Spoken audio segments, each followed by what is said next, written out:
Jabrill's really good at football. Turning on the speed, breaks a tackle, the cutback, Peppers headed for a touchdown. Did I mention that he's pretty good? I don't know if we mentioned that yet. He was the Big Ten Special Teams Player of the Week and Defensive Player of the Week. He really jumps out on tape and how physical he is and how fast he is on defense. The unique thing is all the positions that he can play.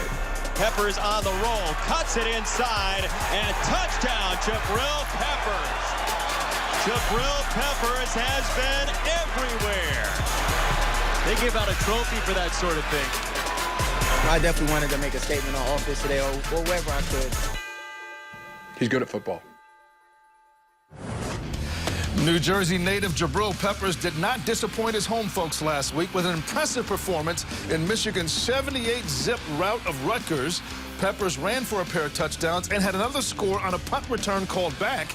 Afterwards, Coach Jim Harbaugh spiced up his Heisman campaign for the offensive and defensive specialists.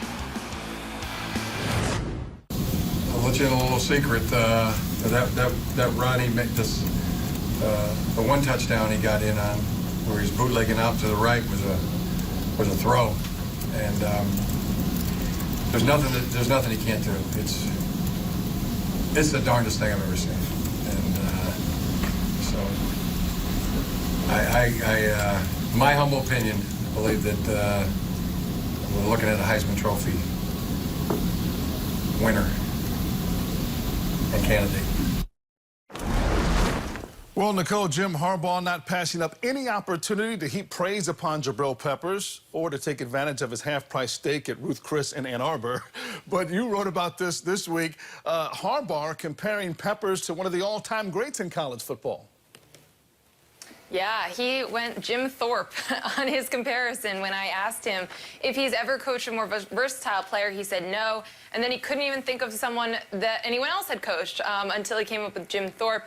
So this guy is really special, and I talked to Jabrill Peppers' mom after the game at Rutgers the other night, and she was wearing a pin that said Mr. Everything, which is very accurate, and that is one way to make a Heisman campaign or campaign buttons. This kid is phenomenal, and I think he's getting enough touches offensively. He's making enough dynamic plays on special teams, and of course, he's impacting games defensively that he should be in the Heisman conversation. What is so hard about getting a defensive guy in is the amount of touches, the amount of stats that you can point to.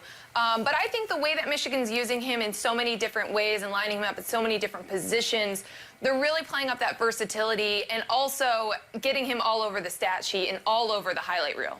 Well, Nicole, I want you and Ryan to know that the state of New Jersey, that's what they do. They create monsters in football. So remember that, okay? You know something about that? I know a little bit about that. I watched this kid play in high school. I really thought he should have played offense at Michigan.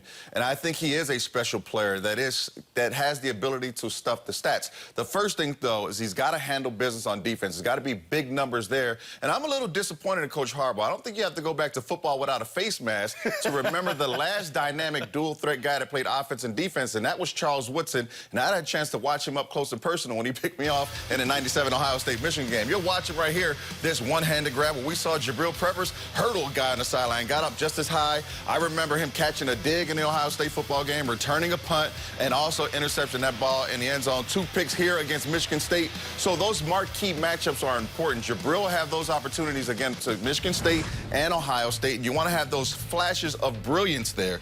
And so I think if he can continue to do that, be dominant on defense, but yet be great in special teams, have the offensive brilliance in a couple of plays and big moments, then he is definitely the leading candidate, but it's just not on a couple rushes against a team like Rutgers. He's got to be lights out on defense, and then in big moments when the whole country is watching, he has to step up and be the biggest guy on the field. Well,